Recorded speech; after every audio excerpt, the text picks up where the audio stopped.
પાબરના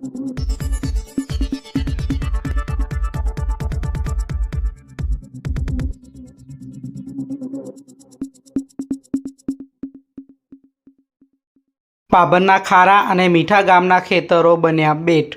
ધોધમાર વરસાદથી 100થી વધુ ખેડૂતોના ખેતરો પાણીમાં ગરકાવ થયા।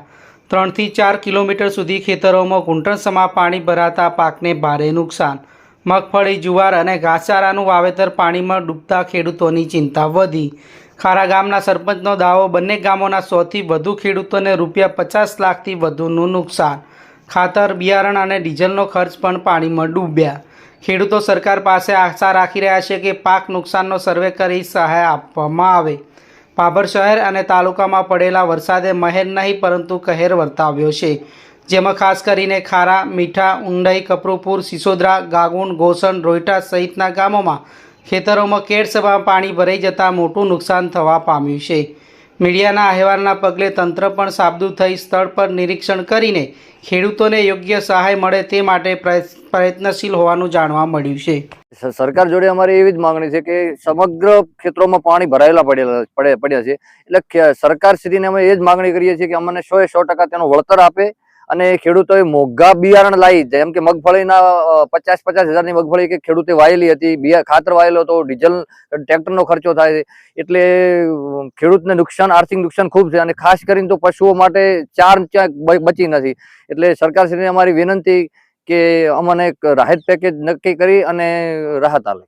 નુકસાનની અંદર ભાભર અને દિયોદર તાલુકાના જે બેલ્ટ જે કહેવાય કે જે પાણી ભરાયેલો વધારે છે એવા ગામડાની અંદર હું ઉલ્લેખ કરું તો દિયોદર તાલુકાની અંદર મુલકપુર છે, સુરાણા છે, મેસપુરા છે, વગડપુરા છે, બોદા છે, એ દિયોદર તાલુકાનો જે બેલ્ટ વિસ્તાર છે। ભાભર તાલુકાને અડીને એ જ વિસ્તાર આવેલો છે, જે ખારા છે, મીઠા છે, બરોબર છે, આગળ ખડોસણ છે, ઉંડાઈ છે, કપરુપુર છે, ચિચોદરા છે, ઉજનવાડા, જે બેલ્ટ વિસ્તાર આમ ગણ્યો તો એ છેક ઇન્દરમાં નવા જૂના થઈને રણની અંદર પાણી જતું હોય।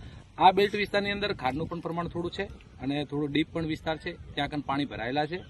એની અંદર ઘણા બધા ખેતરોની અંદર પાણી ભરાયેલા છે, એની અંદર પાકનું વાવેતર પણ થયેલું છે।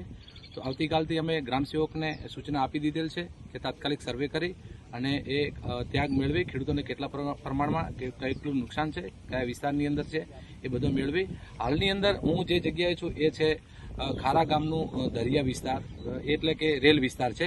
એની અંદર હાલની અંદર દ્રશ્યો જે દેખાય છે આપણને, જે પાણીની અંદર ખૂબ એવા 4 થી 5 ફૂટ પાણી ઊંડા છે, બરોબર। પણ અમને આવતીકાલથી ગ્રામસેવકોને સૂચના આપી દીધેલ છે કે એમને તાત્કાલિક સર્વે કરી અને રિપોર્ટ રજૂ કરશે, એ પ્રમાણે અમને સરકારશ્રીમાં મોકલી આપીશું।